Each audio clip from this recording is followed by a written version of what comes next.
The method of transmitting and receiving a distress signal or SOS using Morse light is governed by Coleridge's Convention on the International Regulation for Preventing Collision at Sea, particularly Annex 4, and is also recognized under the International Code of Signal or RCS. Here how it works.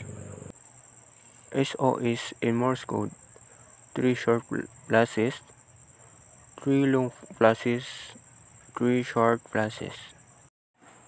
Transmission of Morse light distress signal. Annex 4 Coleridge.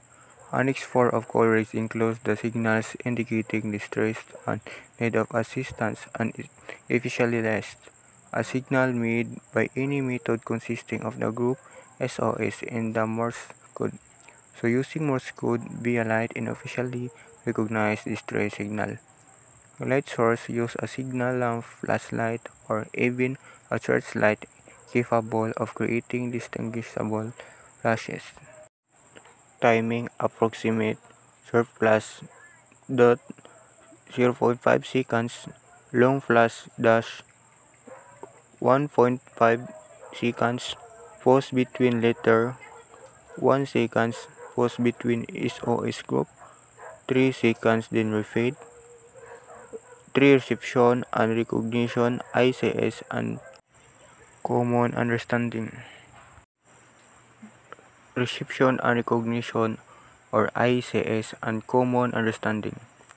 The International Code of Signals or ICS is primarily used for communication via flags or sound, but it recognizes Morse signals as a valid form of communication, especially for distress.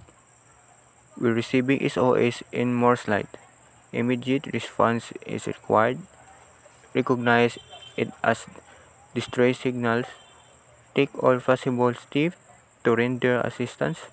Refer to nearby coast station or maritime rescue coordination center or MRCC. Summary of phrases: use a light source to flash repeatedly. Ensure clear visibility, especially at night or in poor weather. Wait for acknowledgement from nearby ship or station.